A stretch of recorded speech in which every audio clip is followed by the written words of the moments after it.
రాష్ట్రంలో టీడీపీ కూటమి ప్రభుత్వం ఏర్పడి సుమారుగా 2 ఏళ్లు గడుస్తున్నా ఇంతవరకు అర్హులకు ఒక్క సంక్షేమ పథకాన్ని అందించని దుస్థితిలో ఉందని కాకినాడ వైసీపీ నాయకులు ఆరోపించారు.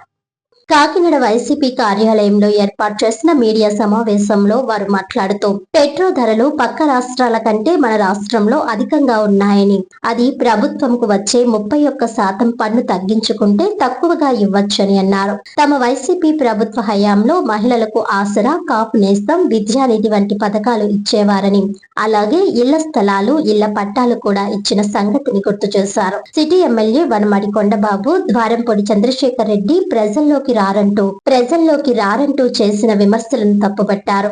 అవసరం వచ్చినప్పుడు తప్పకుండా ద్వారంపూడి ప్రజల్లోకి వస్తారని అన్నారు. కాకినాడ ప్రజలు సమస్య వస్తే వనమాడి దగ్గరకు కాకుండా ద్వారంపూడి దగ్గరకు వస్తున్నారంటే అతనిపై ఎంత నిరాసక్తి ఉందో అర్థమవుతుందన్నారు. ఈ సమావేశంలో వైసీపీ నాయకులు మల్లా కిషోర్, సంఘాని నందం, షేక్ బషీరుద్దీన్, మీసాల ఉదయ్ కుమార్, అంకాడి సత్తిబాబు, రాంబాబు తదితరులు పాల్గొన్నారు.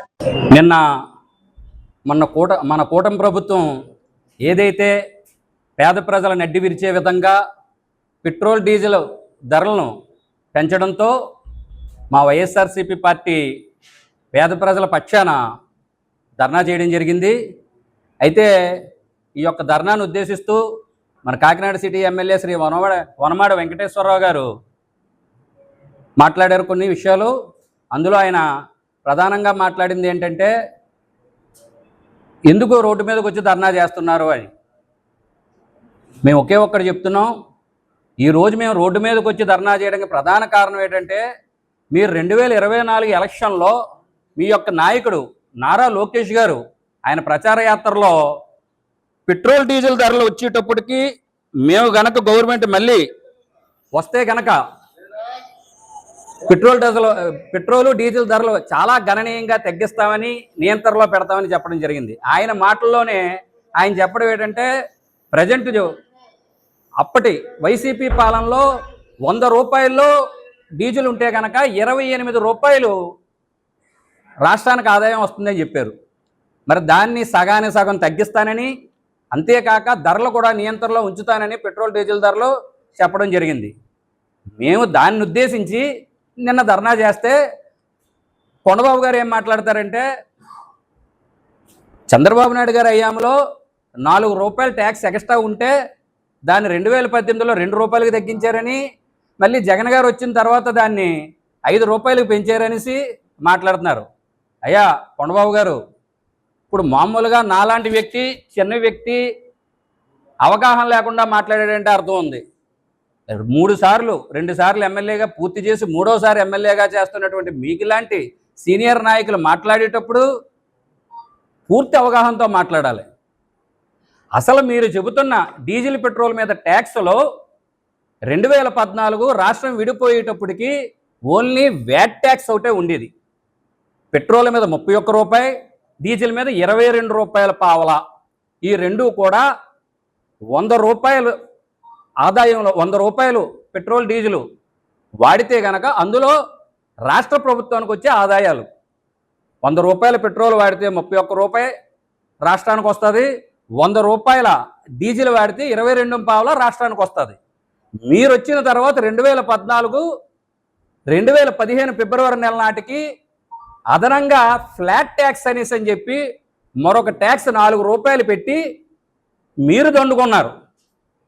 దాన్నే మరలా 2019 ఎలక్షన్కు ముందు 2018 సెప్టెంబర్ అంటే ఎలక్షన్ కోడ్కి ఒక 4 నెలల ముందు ఎలాగైతే పసుపు కుంకాలకు 10,000 రూపాయలు ఇచ్చిన మాదిరిగా ఏదైతే మీరు పెట్రోల్ డీజిల్ మీద 4 రూపాయలు అదనం ట్యాక్స్ వేసారో ఆ ట్యాక్స్ని 2 రూపాయలు తగ్గించి 2 రూపాయల ట్యాక్స్ మాత్రమే ఉంచారు. పేద ప్రజలకి అండగా సంక్షేమ పథకాలు ఇంటింటికి ఇచ్చేటువంటి వాలంటీర్లను 2,80,000 వాలంటీర్లను రోడ్డు పాలు చేశారు. పేద ప్రజలకు రేషన్ సప్లై చేసే రేషన్ వాహన డ్రైవర్లనే వాళ్ళు ఉద్యోగాలు తీసేశారు. ఏం పెద్ద పాలన చేశారు? కనీసం 45 సంవత్సరాల నుంచి 60 సంవత్సరాల వయసున్న మహిళలకి 18,750 రూపాయలు చేయూతని, ఈబీసీ నేస్తామని, కాపు నేస్తామని చెప్పి మా నాయకుడు ఇచ్చాడు, మా జగన్మోహన్ రెడ్డి గారు. మీరు దాన్ని తీసేసి 18 సంవత్సరాల నిండిన ప్రతి మహిళకి కూడా 1,500 రూపాయలు ఆడబిడ్డ నిధి కింద ఇస్తామని చెప్పి కనీసం ఒక్కరికి ఇచ్చారా? ఈ 2 సంవత్సరాల కాలంలో మొదటి సంవత్సరం తల్లికి వందనం ఎగ్గొట్టి రెండవ సంవత్సరం అరాకొరగా ఇచ్చారు. సంవత్సరానికి 3 గ్యాస్ సిలిండర్లు ఇస్తానని చెప్పి 6 గ్యాస్ సిలిండర్ల స్థానంలో ఇప్పటికి ఒక గ్యాస్ సిలిండర్ వచ్చింది. అది ఎంతమందికి వచ్చింది ఎవరికి తెలియదు. అలాగే రైతు భరోసా కింద 20,000 రూపాయలు ఇస్తామని చెప్పారు. 20,000 రూపాయలకి ఇప్పటిదాకా అందిన దానికి ఎంత అంటే 10,000 రూపాయలు.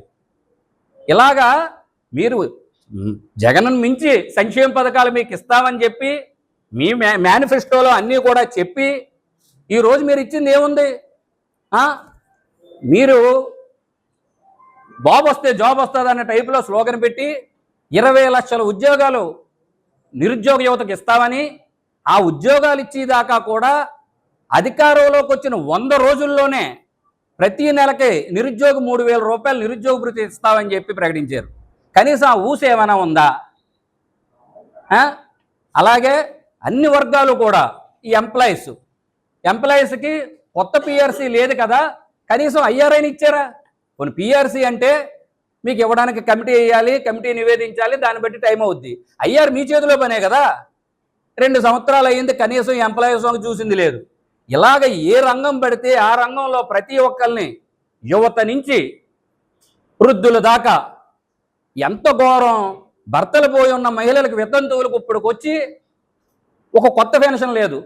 మా అయితే ఆల్రెడీ పెన్షన్ తీసుకుంటున్న వ్యక్తి చనిపోతే అదే ఇంటికి ఆ పెన్షన్ స్పౌజ్ రూపాయలు ఇచ్చారేమో తప్ప వికలాంగులకు కానీ, వృద్ధులకు కానీ, వితంతువులకు కానీ ఒక్క పెన్షన్ ఇచ్చిన బాబాను పోయారా ఈ 2 సంవత్సరాల కాలంలో? ఇందుకేనా ఆనందంగా ఉంటారు ప్రజలు? అంటే మీ ఇంట్లో ఆనందంగా ఉంది, మీ కూటమి నాయకులకు ఆనందంగా ఉంది, రాష్ట్రం అంతా ఆనందంగా ఉన్నట్టు మీకు కనబడతా ఉంది.